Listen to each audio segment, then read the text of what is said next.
David Wagner, herzlich willkommen auf Schalke. Viele wissen, du warst Spieler hier, du warst hier Eurofighter, aber ich glaube, den Menschen David Wagner kennen noch nicht so viele. Deswegen würde ich vielleicht zuerst einmal versuchen, ein bisschen Licht in die Sache zu bringen. Wer bist du eigentlich?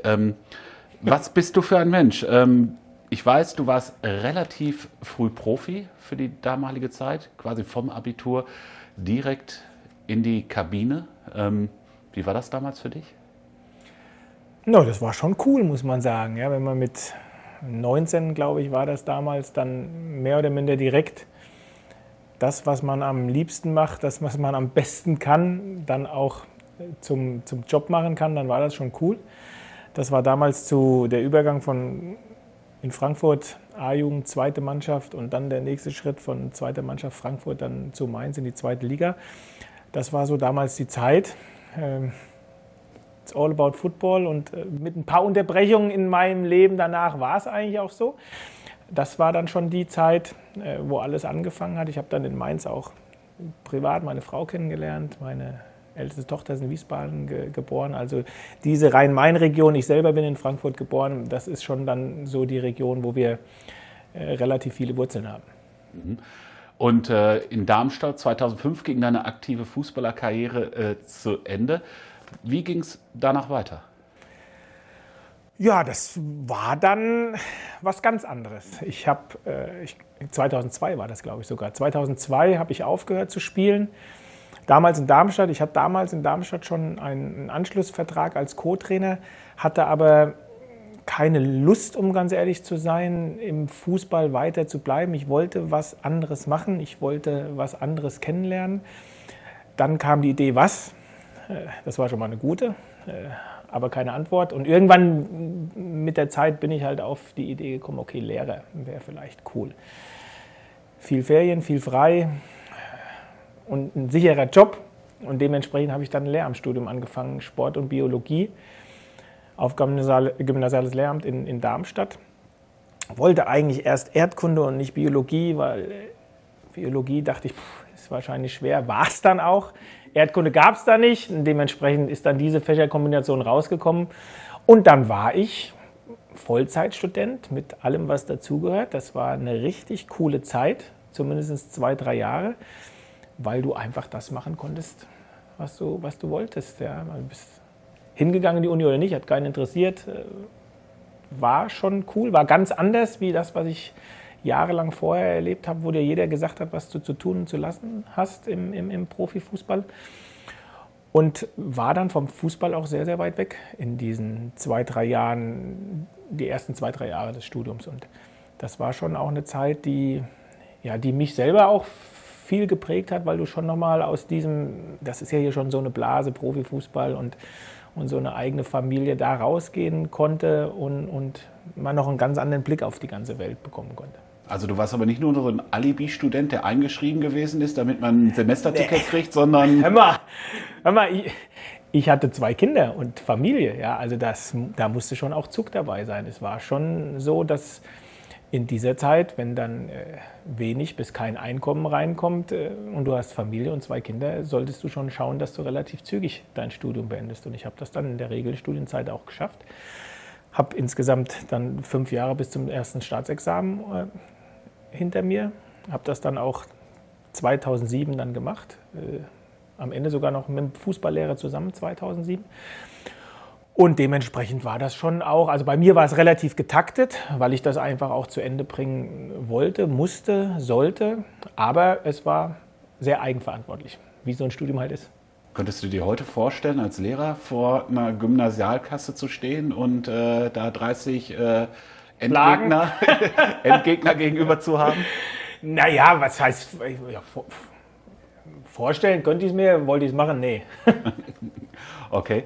Du hast gesagt, du wolltest dann nach deiner aktiven Karriere als Fußballprofi, wolltest du mal was anderes kennenlernen. Aber irgendwann musst du doch gespürt haben, Moment, der Fußball fehlt mir doch irgendwie, oder? Ja, eigentlich war das relativ komisch, weil es war bestimmt 2 Jahre, 3, ich kann das jetzt so zeitlich nicht mehr genau, wo ich wirklich mit Fußball, und davor war ich Vollprofi, also mit allem, was dazugehört, war Fußball alles für mich, das habe ich total weggelegt. Ich war nicht mehr im Stadion, ich habe mich für Fußball keine Sportschau, relativ wenig interessiert. Sicher habe ich mir die Ergebnisse immer noch mal angeschaut, also ich wusste schon, was passiert, aber ich war weg davon. Also das war schon jetzt so in der Reflexion, war das relativ krass. Das ist dann aber irgendwann wiedergekommen. Also ich glaube, dass wenn du da mal angefixt bist von der ganzen Geschichte, dann kommst du da auch dann vielleicht mal eine Zeit von los, aber bei mir war das relativ lang und dann war das aber schon so, wo ich dann auch so, der ein oder andere Kumpel hat mir gesagt, ey, Ex-Profi, wissenschaftlich-pädagogisches Studium abgeschlossen und wenn du noch Fußballlehrer bist, das ist eigentlich schon so ein bisschen eine Eintrittskarte, um dann vielleicht im Trainerjob wieder Fuß zu fassen. Und das kam dann irgendwann auch so ein bisschen in meinen Kopf und das habe ich dann auch weiterverfolgt. Dafür musste ich erstmal mein Staatsexamen machen, erstmal den Fußballlehrer machen, aber als das Paket dann geschnürt war, war schon klar, ich würde das gerne im Fußball nochmal versuchen und das hat dann mit dem ersten Einstieg in Hoffenheim als Jugendtrainer funktioniert. Allerdings auch da nicht mit bleibendem Eindruck, denn nach 2 Jahren wurde mein Vertrag nicht verlängert. Ich war arbeitslos, bin dann nochmal ins Referendariat gegangen für 1,5 Jahre, um das zweite Staatsexamen zu machen und kurz vor Abschluss bin ich dann wieder in den Fußball gegangen. Wie war diese Zeit? Also das ist ja wirklich, ich sag mal so, für die klassischen Fußballtrainer ist das nicht so ein geradliniger Weg, den du gegangen bist. Wie war das zum Beispiel so Arbeitslosigkeit? Ich kann mir vorstellen, du hast gesagt, du hast Familie, 2 Kinder gehabt. Kriegt man da nicht dann auch irgendwann mal Existenzängste? Naja, Existenzängste waren es nicht, weil ich wusste ja, ich habe einen Plan B. Ich kann ins Referendariat, sicher auch nicht die prickelndste Zeit, die man haben kann.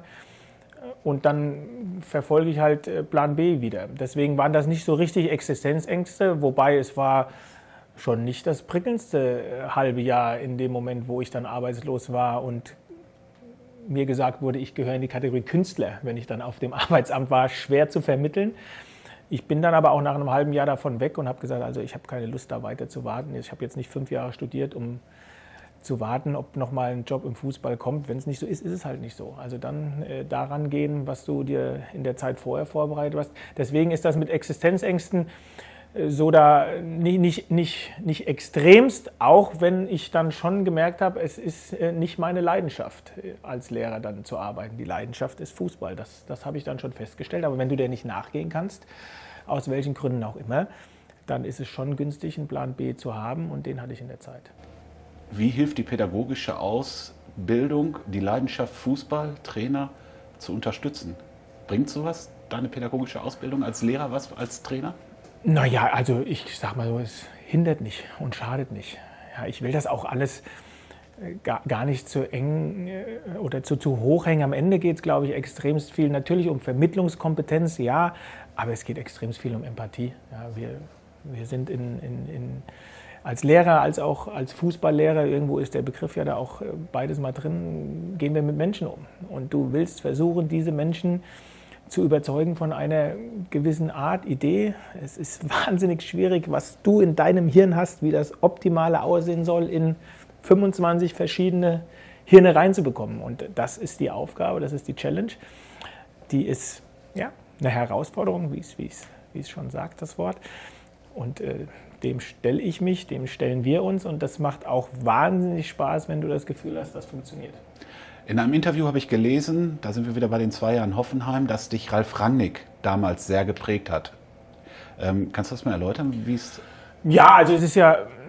Also Ralf hat zur damaligen Zeit uns Jugendtrainer, nicht nur mich, uns Jugendtrainer extremst eng an sich herangelassen. Wir durften beim Training auf dem Platz dabei sein, wir durften mit ins Trainingslager, wir durften mit bei Besprechungen sein. Wir hatten echt Einblick, wie er Fußball sieht, Fußball versteht. Auch Helmut Groß, sein Mentor, mit dem waren wir im Austausch. Also da hat man schon sehr, sehr interessante Ansichten zu Fußball bekommen, ein Verständnis dafür entwickelt. Und dadurch, dass ich klar mit Kloppo auch relativ eng bin, habe ich halt früh festgestellt, okay, da ist, was die Idee von Fußball betrifft, sehr, sehr viel Ähnlichkeit. Und sie sind total unterschiedliche Charaktere.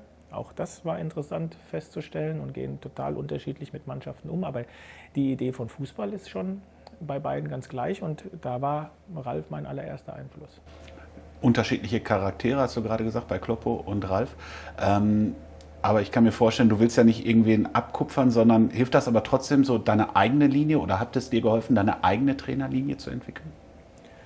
Ja, also was abkupfern, ich glaube, es geht auch gar nicht um abkupfern. Es geht einfach darum, festzustellen, dass eine gewisse Spielidee, gewisse Spielprinzipien exakt das widerspiegeln, für was du stehst. Und wenn du spürst, ey, das bin ich, das ist meine Idee, dann kannst du das natürlich auch ganz anders weitergeben und weiter vermitteln. Und am Ende sind wir alle verschiedene Charaktere, die es gilt zu respektieren und mit denen umzugehen. Und so bin ich auch eigen. Also ich würde mich da auch nicht in irgendeine Kategorie stecken oder auch stecken lassen. Da bin ich schon total eigen. Dein Leben hat viele Wendungen genommen. Immer dabei gewesen sind deine Frau und deine Töchter. Wie schwierig ist das alles unter einen Hut zu bekommen? Ja, das war auch nicht immer ganz so einfach. Also wir sind mächtig stolz darauf, meine Frau und ich, dass wir jetzt schon weit über 5, wir hatten jetzt dieses Jahr unsere Silberhochzeit. Ich dachte immer, die sind steinalt, die Leute, die Silberhochzeit feiern. Wir hatten das dieses Jahr, sind schon, weiß ich, 27 Jahre zusammen. Meine älteste Tochter ist 24, die jüngste 19. Und diese Entscheidungen, die dann da zu treffen waren in dieser Phase, die waren dann schon auch immer, welche die nicht ganz so einfach sind. Also ich bin damals hier ins Ruhrgebiet gegangen, um als Trainer zu arbeiten. Da war meine älteste Tochter gerade im Abitur, das heißt, die konnten nicht mit. Und wir waren sonst immer zusammen, sind überall zusammen hingegangen, insbesondere wo die Kinder noch nicht schulpflichtig waren und ich Profi war. Und dann nach 2 Jahren, wo meine Älteste die Abitur gehabt hat, sind meine jüngste Tochter und meine Frau dann hier ins Ruhrgebiet gekommen. Und 1,5 Jahre später sagte ich dann, okay, schön, dass ihr hier seid, aber jetzt gehe ich nach England. Und da konnten die dann wieder nicht mit, weil meine Jüngste gerade im Abitur war und Punkte gesammelt hat. Und dann waren sie alleine hier gesessen. Also das sind schon dann so Momente, wo du Entscheidungen treffen musst, die aus familiärer Sicht sicher nicht die einfachsten sind oder waren. Aber wir dann schon die Entscheidung getroffen haben, okay, wir sind so stark, wir kriegen das hin. Wir haben es hingekriegt, wie gesagt, da sind wir mächtig stolz drauf, aber das ist nicht ganz so einfach, wie es jetzt hier in 2 Minuten zu beschreiben ist.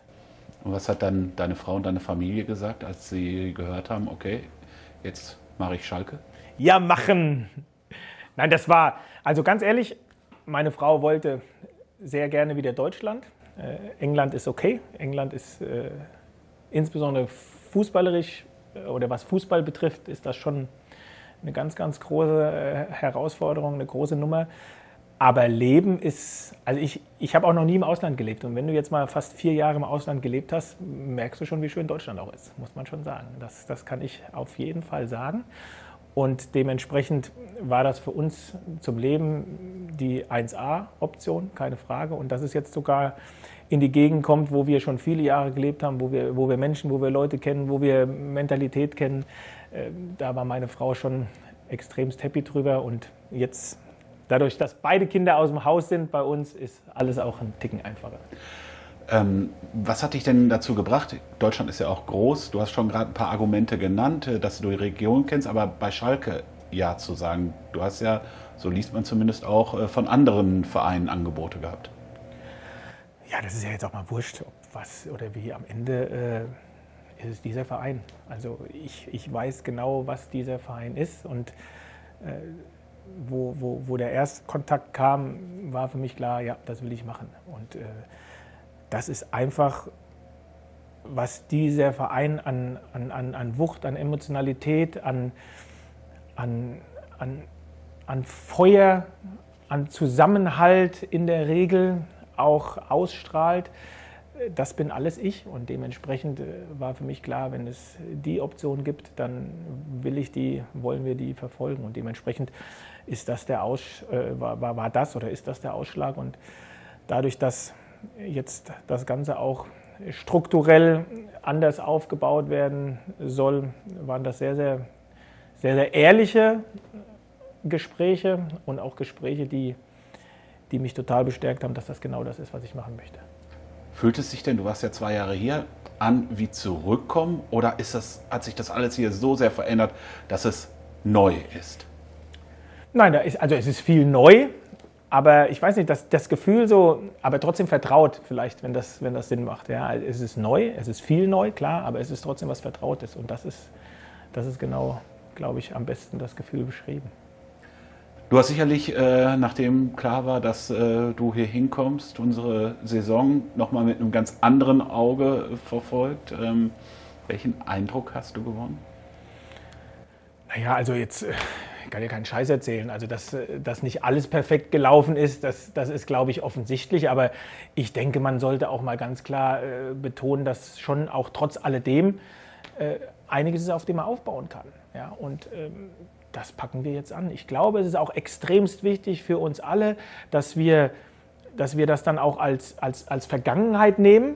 Ja, nicht vergessen. Vergessen und Vergangenheit ist was anderes. Man braucht das nicht vergessen, aber man sollte dann auch sagen, okay, das ist Vergangenheit und jetzt los geht's nach vorne. Und das ist im Prinzip genau das, was wir jetzt alle zusammen machen wollen. Und das ist nichts, was so funktioniert. Das ist erstens harte Maloche und zweitens wird das auch ein bisschen was an Zeit beanspruchen. Aber ich glaube, wir alle zusammen, wir haben die richtigen Ideen und jetzt geht es darum, die mit aller Energie zu verfolgen. Du hast dir sicherlich auch unseren Kader angeschaut. Du hast schon gerade gesagt, es ist nicht alles so schlecht, wie es vielleicht nach außen gewirkt hat. Ja, bist du da schon in den Planungen? Hast du da schon Vorstellungen, wie du mit dieser Mannschaft umgehst? Ja, klar. Also wir sind mittendrin, schon längere Zeit mittendrin. Das hat auch schon angefangen, bevor jetzt die Saison beendet war. Klar, das ist mehr oder minder, sind wir im vollen Gange.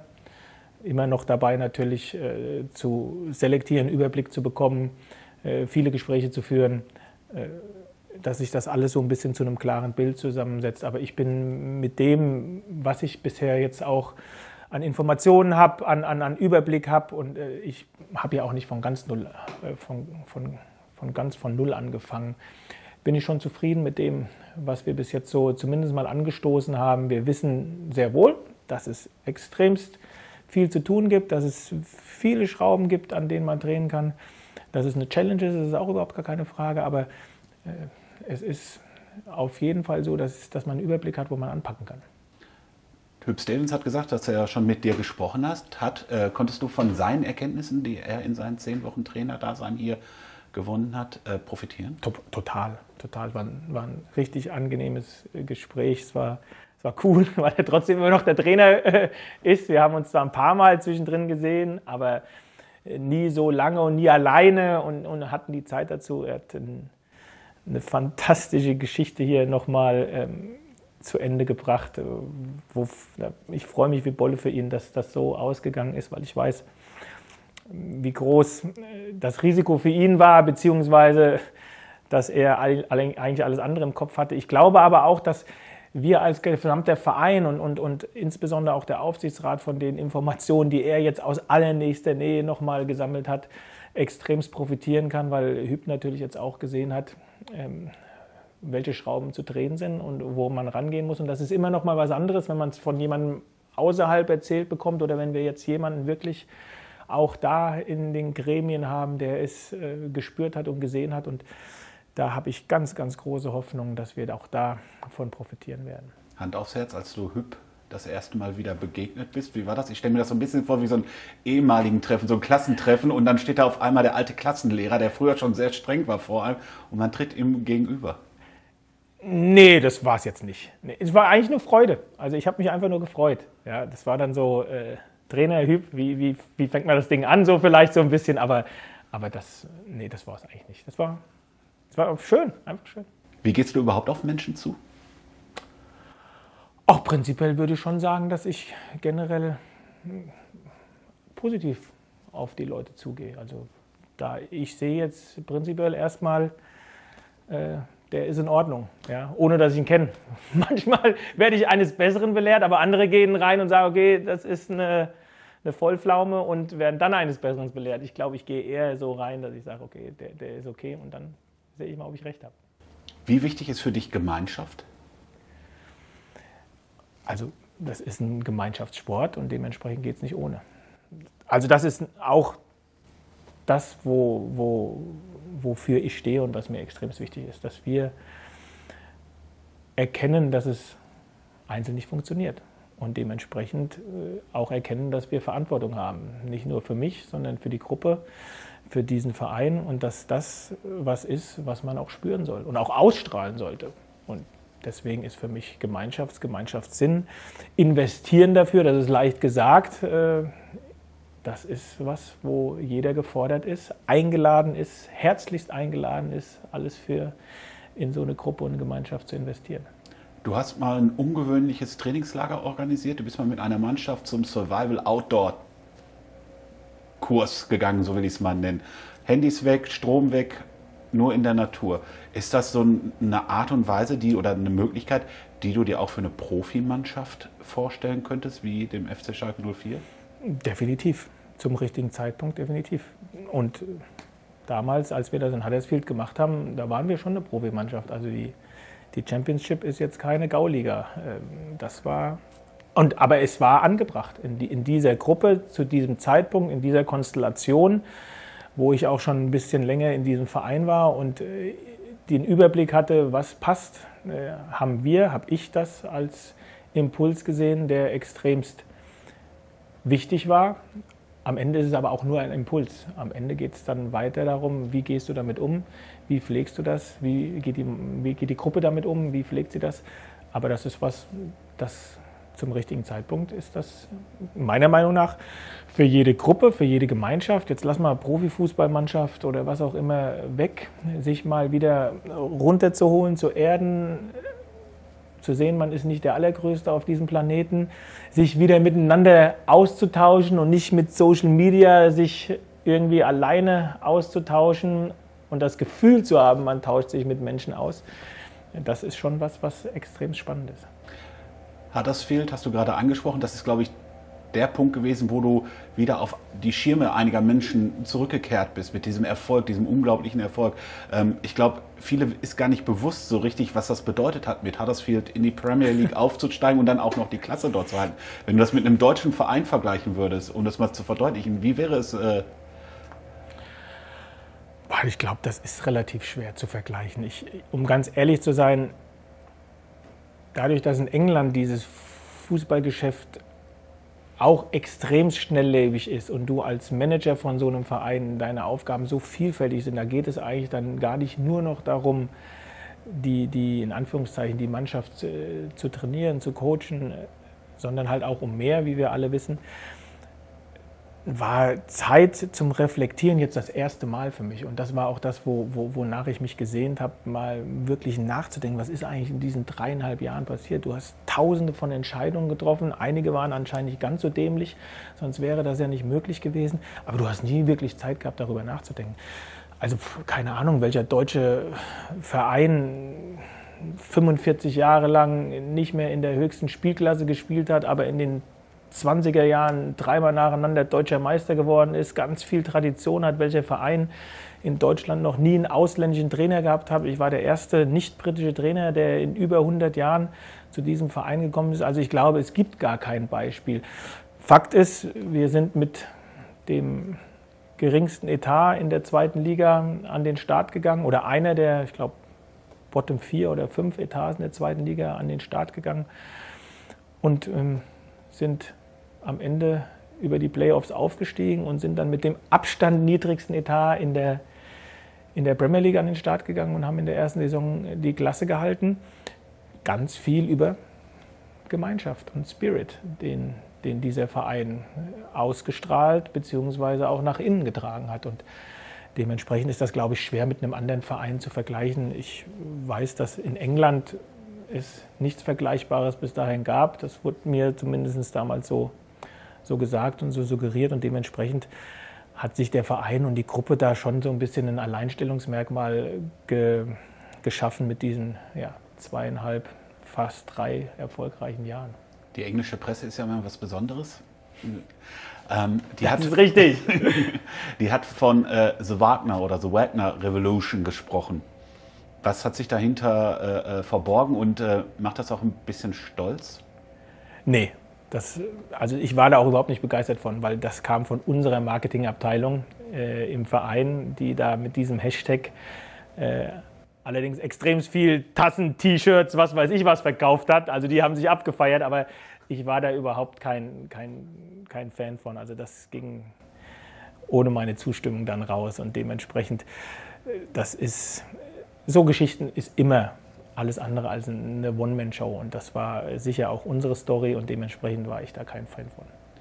Magst du es vielleicht gar nicht so sehr in den Mittelpunkt gestellt zu werden, weil sonst diese Gemeinschaft... Naja, hör mal, ich bin mir schon der Rolle bewusst. Also es gibt einen, der auch nach draußen die Story dann mitteilt oder verkauft. Das gehört dazu und um ganz ehrlich zu sein, finde ich das auch eine der leichteren Geschichten in diesem Geschäft. Aber also das nehme ich einfach als Part of the game an und dementsprechend gehört das dazu. Du hast dich dann aber irgendwann dazu entschieden, Huddersfield freiwillig zu verlassen. Also du bist zum Verein gegangen und hast gesagt, ich glaube, jetzt macht jetzt keinen weiteren Sinn. Wie kam es zu dieser Entscheidung? Ja.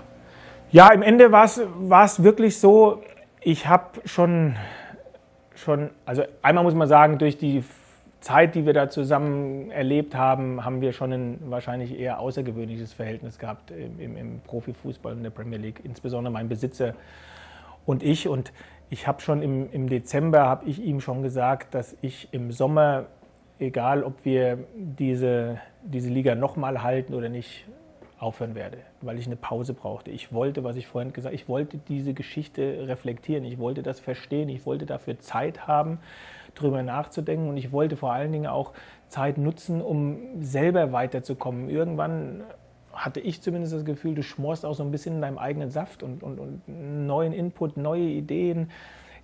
Du hast nicht die Zeit dafür, die zu bekommen. Und glücklicherweise war das in der Phase, wo wir dann in der letzten Saison eine kurze, sehr erfolgreiche Periode hatten, dass ich dieses Gespräch führen konnte. Leider war mein Besitzer sehr schwer krank zu dieser Zeit, deswegen konnte ich mit ihm selber schwer kommunizieren, sondern eher mit unserem CEO in der damaligen Phase. Und da habe ich denen das frühzeitig schon gesagt, weil ich wollte nicht, dass wir dann ins Januar-Transferfenster gehen, wir nochmal investieren und dann sagen, hey David, hättest du uns das vorher gesagt. Ja? Und dementsprechend war mir das wichtig, dass ich dieses Gespräch schon im Dezember führe. Und dann haben wir uns im Januar einfach darauf verständigt, dass wenn der Verein nochmal einen Impuls setzen will, um vielleicht nochmal irgendwas zu drehen, dann würden sie es gerne dann machen. Dann haben wir gesagt, du, alles gut, ja, dann lass machen. Ja, ich verstehe das und dementsprechend haben wir uns da schon zusammen drauf geeinigt, das ist richtig. Und dann konnte ich halt das, was ich im Sommer eigentlich machen wollte, diese Zeit zu nutzen, hatte ich jetzt dafür die Möglichkeit und am Ende ist die Konsequenz, ich sitze hier. Und worauf freust du dich hier besonders? Boah, also ich glaube schon, dass dieser erste Moment, wenn dann das erste Heimspiel hier in der Arena ist, das wird schon, ja, da freue ich mich drauf, keine Frage. Aber ich freue mich auch auf all die Gespräche, die jetzt hier gerade stattfinden. Ich freue mich darauf, die Vorbereitung zu planen, Trainingslager, Kader, Backroom-Stuff. Da sind so viele Sachen, die anstehen. Im Prinzip ist jeder Einzelne wo ich Spaß dran habe. Wenn es um diesen einen Moment geht, dann kann ich diesen Moment des ersten Heimspiels hier kaum erwarten. Also bist du wie nach deinem Studium wieder komplett heiß auf Fußball? Ja, total. Also das war ich auch die ganze Zeit. Es ging bei der Pause für mich eher mehr darum, wie gesagt, zu reflektieren und weiterzukommen, dich weiterzubilden, als zu sagen, wow, ich bin müde, ich habe die Schnauze voll oder sowas. Das war überhaupt nicht der Fall. Wobei man schon sagen muss, also wer in England im Januar nicht mehr ganz so frisch ist wie zu Sommervorbereitungsbeginn, der soll sich bitte bei mir melden, weil gerade als Manager in England ohne Winterpause und den ganzen Spielen in Dezember und Januar, aber das ist immer so. Ja? Aber das war nie die Geschichte von Frische oder Lust. Ich danke dir für dieses offene Gespräch. Ich glaube, wir haben einen guten Einblick und Eindruck gewonnen, wer David Wagner ist. Und natürlich ganz, ganz viel Erfolg, eine gute Vorbereitung und dass die nächste Saison besser wird. Dankeschön. Danke.